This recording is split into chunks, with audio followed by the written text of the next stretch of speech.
Hello दोस्तों, welcome to money stalkers. मैं आपका इस चैनल पे बहुत बहुत स्वागत करता हूँ। तो दोस्तों, अगर आप चैनल पर नए हो तो जरूर चैनल को सब्सक्राइब कर लीजिएगा, बेल आइकन को हिट कर सकते हो क्योंकि मैं ऐसे अमेजिंग वीडियोस आपके लिए लेके आते रहता हूँ। तो चलो दोस्तों, फटाफट से वीडियो को स्टार्ट कर लेते हैं। तो दोस्तों, आज की इस वीडियो में बात करने वाले एफएल इंडिया के बारे में। एफएल इंडिया की अगर बात की तो आज के दिन में 5% के आसपास अपर सर्किट दोस्तों कंपनी के ऊपर लगते सामने आ रहा है। और मैंने बहुत बार आपके साथ वीडियोस क्रिएट करके बोल दिया था कि कंपनी में अगर आपको स्टेबलनेस दिखता है, अगर कंपनी एक ही दायरे पर चलती है, अगर कंपनी में कंटिन्यूअसली 4 से 5 दिनों से एक ही दायरे पर अगर कंपनी चल रही है तो कंपनी को लॉन्ग टर्म के हिसाब से आप अपने पोर्टफोलियो में जगह दे सकते हो। या फिर अगर आपका एक आप इन्वेस्टमेंट करना चाहते हो जो कि फ्यूचर ओरिएंटेड बिजनेस में, तो दोस्तों ये कंपनी बहुत अच्छी है। जैसे कि आप यह देख पा रहे हो कि लॉन्ग टर्म के सबसे यानी कि आने वाले 10 से 15 साल में कौन कौन से सेक्टर में बहुत ज्यादा आपको बूस्ट देखने को मिलने वाले है। पहले चीज आईटी सेक्टर में, सेकंड चीज की अगर बात की जाए तो दोस्तों आपको पता होता है पहले जो आईटी सेक्टर है, सेकंड चीज जिसके हम बोल सकते डिजिटल सेक्टर, यानी कि डिजिटल यानी कि जैसे कि उनमें हमें एफएल इंडिया के बारे में देखने को मिल जाता है। एफएल इंडिया क्या करती है कि जो एड्स रिलेटेड जो कारोबार है एफएल इंडिया के बारे में ये दोस्तों बिजनेस करते हैं, जिसकी चलती है लॉन्ग टर्म के हिसाब से कंपनी बेस्ट है। जैसे कि इंडिया मार्ट का दोस्तों जो बिजनेस है फ्यूचर ओरिएंटेड है। ओके, जैसे कि आपको पता है कि फ्यूचर में यही बिजनेस चलने वाले, तो अगर आपको पता है कि चलने वाले लॉन्ग टर्म के सबसे ऐसे कंपनीज में आप एंटर कर सकते हो कि जो कंपनी जो बिजनेस या फिर जो सेक्टर आपको लॉन्ग टर्म में बड़ा रिटर्न दे पाएगा। एफएल इंडिया की अगर बात करें तो बहुत सारे लोगों को ये नहीं पता कि एफएल इंडिया अभी भी हम बोल सकते हैं कि एसएम लिस्ट में प्रेजेंट है। ओके, और एसएम लिस्ट में प्रेजेंट होने से जो कंपनी में आपको आज के दिन जो 5% का अपर सर्किट या लगते सामने आ रहा है, अगर एसएम लिस्ट में कंपनी दोस्तों नहीं होती तो यही 5% का सर्किट आपको 10% का अपर सर्किट लगता है, 15% का अपर सर्किट लगता है, फिर 20% के आसपास भी दोस्तों में अपर सर्किट या लगते सामने आता था। तो दोस्तों एफएल इंडिया की अगर बात करें तो एड्स रिलेटेड कंपनी कारोबार कर रही थी, एडवर्टाइजमेंट रिलेटेड दोस्तों कंपनी कारोबार कर रही थी। और आपको बताएं, अगर आप 10 साल पहले या फिर 20 साल पहले की अगर सोचे तो भी आपको पता है सोशल मीडिया का दोस्तों कोई या पावर नहीं थी, या फिर कोई भी लेटेस्ट ऐप हमें ऐसे चलते सामने नहीं आ रही थी, या फिर ऐसे बिजनेस हमें देखने को नहीं मिल रहे थे जो कि एड्स रिलेटेड दोस्तों कंपनी कारोबार करती थी। लेकिन अभी दोस्तों आपको बताएं, अभी आप देख सकते हो एफएल इंडिया के बारे में बहुत ज्यादा विस्फोटक हमें खबर आती है सामने आ रही है। तो आप यह देख सकते हो बहुत ज्यादा दोस्तों कम लोगों को पता है, सीक्रेट न्यूज है ऐसा भी आप यह बोल सकते हो। आप यह देख सकते हो majority Indian spend 1 to 4 hours on connected TV, यानी कि सी टीवी। ओके, जो सी टीवी यानी का मतलब कनेक्टेड टीवी। अब ये कनेक्टेड टीवी होता क्या है? पिछले दोस्तों अगर आप ये सोच रहे होंगे कि 10 साल पहले अगर 20 साल पहले जो बड़े बड़े दोस्तों टीवीज रहते थे, ओके, जो बड़े बड़े शेप के जो टीवीज रहते थे उनमें क्या होता था कि इंटरनेट फैसिलिटीज अवेलेबल नहीं थी। लेकिन अभी जो लेटेस्ट टीवी जो आ रहे हैं, जैसे कि एफएल कौन हो गए, जैसे कि टीसीएल है, सैमसंग हो गए, प्लस सोनी हो गए, प्लस एलजी हो गए, यानी कि जो जो ब्रांड्स के दोस्तों टेलीविजन या मार्केट में अभी लॉन्च हो रही है उनमें आपको इंटरनेट फैसिलिटी अवेलेबल है। यानी कि इंटरनेट फैसिलिटी से आप जो भी दोस्तों मोबाइल के ऊपर देखते हो वही आप टीवी के ऊपर यानी कि बड़े स्क्रीन के ऊपर आप ये देख पाओगे।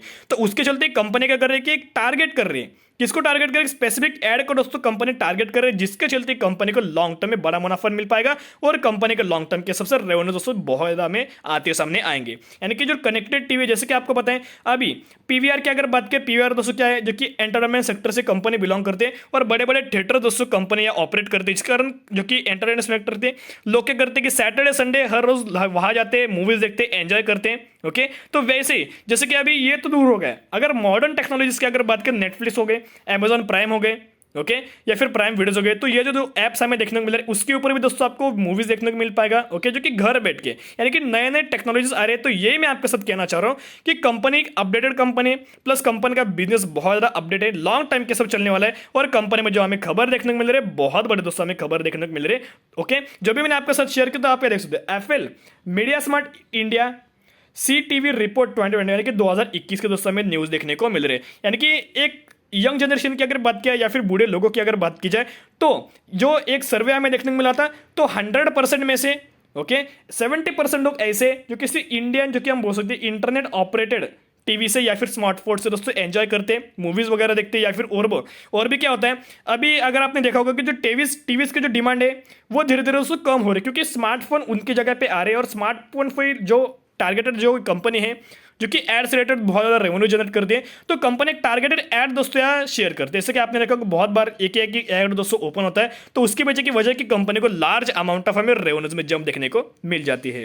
तो दोस्तों एफएल की अगर बात करें तो अभी भी कंपनी एएसएम लिस्ट में प्रेजेंट है। ओके, कुछ ही दिनों में हम ऐसा बोल सकते हैं, फिर 10 से 15 दिनों में ऐसा भी आप यहाँ बोल सकते हो कि एफएल एएसएम लिस्ट में बाहर हो जाएगा।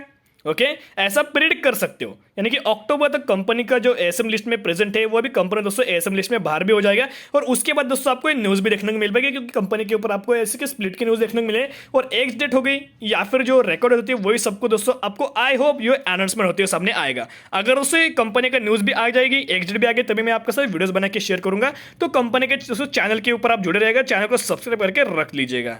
तो दोस्तों एक ही बात कहना चाहूंगा, जो कंपनी में आपको गिरावट देखने को मिल रही थी उसकी पीछे की वजह एक है कि कंपनी एक तो Singapore based company plus company के अगेंस्ट में एक केस दोस्तों चलते हैं सामने आ रहा है, जिसके चलते कंपनी में गिरावट देखने को मिली थी। लगभग कंपनी का हाई आप देख सकते हो 6300 के आसपास, वहां से कंपनी 3800 के आसपास हमें आती है सामने आ रही। उसके पीछे का रीजन एक ही कंपनी के अगेंस्ट में केस ही केस दोस्तों देखने को मिला था। ओके कंपनी को एक क्वार्टर हर एक क्वार्टर में क्वार्टर ऑन क्वार्टर बेसिस बहुत गजब पर दोस्तों कंपनी परफॉर्म कर रही है। प्लस अगर आपने ईयर ऑन ईयर बेसिस भी देखोगे तो कंपनी भी बहुत ज्यादा दोस्तों परफॉर्मेंस दे रही है, यानी कि जो अलग अलग सेक्टर से आप कौन से भी दोस्तों सेक्टर देखते हो, मेजोरिटी जो सेक्टर से उनमें क्वार्टर वन का जो रिजल्ट आया था, okay quarter on quarter basis companies में सेक्टर्स में उन गिरावट देखने को मिली थी। लेकिन एफएल इंडिया में दोस्तों में बहुत ज्यादा तेजी भी देखने को मिली थी और हर एक क्वार्टर में कंपनी बहुत ज्यादा दोस्तों रेवेन्यू जनरेट कर रही है।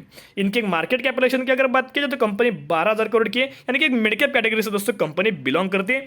ये देख सकते हो इनका जो स्टॉक पी निकल के आ रहा है 82 के आसपास देखने को मिल रहा है। ओके 82 के यानी कि कंपनी का जो पी हाई देखने को मिल रहा है। लेकिन जो भी कंपनी का बिजनेस अच्छा हो, जो भी कंपनी का फ्यूचरिस्टिक प्लान अच्छा हो, जो भी कंपनी के जो मैनेजमेंट रहती है उनका दाव ऐसा हो या फिर उनका बयान ऐसा निकल के आया हो कि अगर हमें किसी भी तरीके से अगर दिक्कत हो प्राइवेसी कैसे लेके तो हम अच्छे खासे मैनर में मैनेज कर देंगे। ओके जो भी लोग या इंटरनेट बेस या काम कर रहे हैं उन कंपनीज को प्राइवेसी से रिलेटेड बहुत ज़्यादा हम बोल सकते हैं दिक्कत देखने को मिल जाती है। यानी कि एफएल में यही भी दोस्तों हमें कहते हुए सामने आया था कि हमें लॉन्ग टर्म के सिर्फ कोई या प्राइवेसी के ऊपर दिक्कत नहीं होगी, अगर हो भी तो हम मैनेज कर लेंगे, क्योंकि कंपनी में बहुत हद तक पोटेंशियल है। और हमारा एक ही मानना है कि आने वाले सालों में हम लगातार हम ऐसा बोल सकते हैं बढ़ोतरी देखने को मिले और मैक्सिमम जो लोग हैं, मैक्सिमम स्मार्टफोन है, मैक्सिमम एडवर्टाइजिंग रेट दोस्तों हम पहुंच पाए, यानी कि 10 मिलियन का दोस्तों इनका टारगेट हमें देखने को मिल चुका है। इनके अगर दोनों रेशियोज की अगर बात की जाए तो बहुत गजब के देखने को मिल रही है। आरओसी देख सकते हो 39% के आसपास, आरओई देख सकते हो 45% के आसपास, यानी कि दोनों रेशियोज बहुत गजब के हमें दोस्तों देखने को मिल रहे हैं। और कंपनी का फेस वैल्यू 10 है, इसी के चलते आपको कंपनी में स्प्लिट या देखने को मिलने वाला है। ओके स्प्लिट को लेकर दोस्तों बहुत ज्यादा पैनिक मत होइएगा। अगर आपको स्प्लिट का लाभ लेना है, अगर आपको बोनस का लाभ लेना है या फिर अगर आपको किसी भी कंपनी में डिविडेंड का लाभ लेना है, ओके आप ये ले सकते हो। लेकिन अगर आपको लाभ ही लेना है तो दोस्तों लॉन्ग टर्म के सबको होल्ड करना पड़ेगा, इन्वेस्टमेंट के हिसाब से आपको सोचना पड़ेगा और मिनिमम 5 साल तो दोस्तों कंपनी में आपको होल्ड करना पड़ेगा। एफएल की अगर बात करें लगातार हमें एफएल के सेल्स बढ़ते मैनर में देखने को मिल रहे हैं। पहले कितने थे 2018 में 167 के आसपास, अभी 517 के आसपास देखने को मिल रहे हैं। सिमिलर हमें इनके ऑपरेटिंग प्रॉफिट भी आप देख सकते थे, पहले 46 के आसपास निकल के आ रहे थे, अभी 142 के आसपास देखने को मिल रहे हैं। प्लस इनके नेट प्रॉफिट की अगर बात करें पहले 28 फिर 66 फिर 135 और अभी 152, यानी कि क्वार्टर ऑन क्वार्टर बेसिस में बढ़ोतरी देखने को मिल चुकी है और ईयर ऑन ईयर बेसिस भी हमें बहुत ज़्यादा बढ़ोतरी देखने को मिल चुकी है। और दोस्तों आप अर्निंग पर शेयर देख सकते हो, ईपीएस पहले जो 11% के आसपास था वही अभी लगभग 60% के आसपास, यानी कि 59% के आसपास हमें देखने को मिल रहा है। तो जो कंपनी का मैनेजमेंट मुझे दोस्तों बहुत अच्छा लगता है, बहुत ज़्यादा पॉजिटिविटी हमें देखने को मिल रही है। ओके जो कि एफएल इंडिया आपको लॉन्ग टर्म में जरूर दोस्तों बड़ा रिटर्न दे पाएगा, क्योंकि मॉडर्न टेक्नोलॉजी रिलेटेड कंपनी कारोबार करती है। लेकिन ओके ऐसा भी आप यहाँ बोल सकते हैं कंपनी को सिर्फ और सिर्फ प्राइवेसी की वजह से दिक्कत देखने को मिल पाएगी, लेकिन वो भी उन्होंने क्लियर किया था उनके मैनेजमेंट में। ओके अगर किसी भी कंपनी का मैनेजमेंट बहुत अच्छा हो या फिर किसी भी कंपनी के मैनेजमेंट ने बहुत बड़ा दोस्तों बयान दिया हो कि हमें किसी भी तरीके से दिक्कत नहीं होगी कि लॉन्ग टर्म में बहुत ज़्यादा हम डाइवर्सिफाई करेंगे, अपने बिजनेस को बढ़ाएंगे, जिसके चलते हमें लॉन्ग टर्म में बहुत बड़ा रेवेन्यू जनरेट हो। अगर कंपनी का मैनेजमेंट का यही मानना हो तो जिसके चलते एफआई भी दोस्तों फॉरेन निवेशक भी खरीदते, डीआईएस भी खरीदते और पब्लिक भी दोस्तों उसके चलते हमें खरीदते हो सामने आती थी।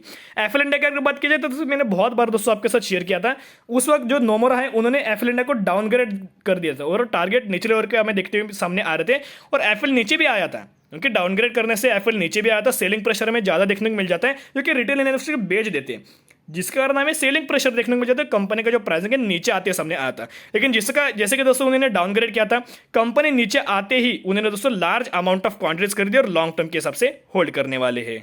तो आपके साथ एक ही बात करना चाहिए, अगर कोई बेचता है, ओके अगर कोई सेल कर देता है तो कोई दोस्तों खरीदता है, इसीलिए वो बेच पाता है। ओके तो यही बात होती है रिटेल इन्वेस्टर ने बेच दिया था, सील किया था, लेकिन किन्होंने बाय किया था? जो कि बड़े बड़े फर्म होते हैं, बड़े बड़े इंस्टीट्यूशन होते हैं, बड़े बड़े ब्रोकर्स होते हैं, उन्होंने दोस्तों इनको खरीद लिया था, जिसके चलते अभी फिर भी आपको यार रिवर्सल देखने को मिल रहा है।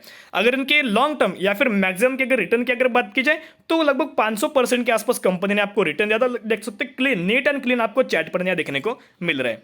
देखिएगा स्टॉक मार्केट क्या होता है, आपको कभी दोस्तों बहुत ज्यादा तेजी भी देखने को मिल जाती है, लेकिन बाद में हमें करेक्शन भी होता है, क्योंकि स्पेसिफिक कंपनी का अगर आरएसआई इंडेक्स हमें बहुत ज्यादा हाई अगर देखने को मिले तो कंपनी को हम बोल सकते जरूर, कितनी भी फंडामेंटल कंपनी स्ट्रांग हो फिर भी आपको करेक्शन कंपनी में देखने को मिल जाता है। तो अभी जिन भी लोगों ने दोस्तों लोअर प्राइस पर बाइंग किया या फिर 3800 के ऊपर बाइंग किया, मैंने बहुत बार आपके साथ शेयर किया, 4200 के आसपास बाइंग किया, 4400 के आसपास बाइंग किया है। और अगर आपने करंट प्राइस पर भी बाइंग किया, आपका टारगेट लॉन्ग टर्म का होना चाहिए, शॉर्ट टर्म में कंपनी में मत रहेगा, क्योंकि कंपनी बनी ही लॉन्ग टर्म के हिसाब से। अगर आप शॉर्ट टर्म में कंपनी में छोटा मोटा प्रॉफिट दोस्तों कमा भी लेते हो, बेच भी लेते हो, लेकिन लॉन्ग टर्म में दोस्तों बहुत ज्यादा पछताओगे, क्योंकि कंपनी में बहुत ज्यादा पोटेंशियल है। अभी जो कंपनी आपको 5000 के आसपास देखने को मिली, तो मुझे सकते जो फ्रेश बाइंग करना चाहते हो उनके लिए एक ही बात कहना चाहूंगा, अभी जो कंपनी में अगर आप या कंपनी अगर या जो कि रजिस्टर निकल के आते हैं 5000 के आसपास, अगर कंपनी 5000 का लेवल या सस्टेन कर पाए तो कंपनी में बाइंग आप स्टार्ट कर सकते हो और लॉन्ग टर्म में कंपनी को बाइंग करके होल्ड कर सकती हो। और एक ही बार में 100% अमाउंट मत डालेगा, धीरे धीरे करके दोस्तों कंपनी में बाइंग कीजिएगा। ओके, एक ही बात करना चाहिए, कभी भी आप यह स्ट्रैटेजी दोस्तों जो फॉलो करते हो, बाय ऑन डिप की हो या फिर एसआईपी की हो, कभी भी कंपनी में लॉन्ग टर्म में या फिर एक ही बार में लमसम क्वांटिटी दोस्तों इन्वेस्ट मत कीजिएगा। अगर इनकेस कंपनी नीचे आए तो और भी दोस्तों आपको यह बाइंग करने का मौका मिल पाता है। तो दोस्तों आज के लिए इतना ही। अगर आपको वीडियो पसंद है, वीडियो को जरूर लाइक कीजिएगा। अगर चैनल पर नए हो, चैनल को सब्सक्राइब करके बेल आइकन को हिट कर सकते हो, क्योंकि मैं ऐसे अमेजिंग वीडियोस आपके लिए लेके आते रहता हूँ। फिर मिलेंगे, बाय।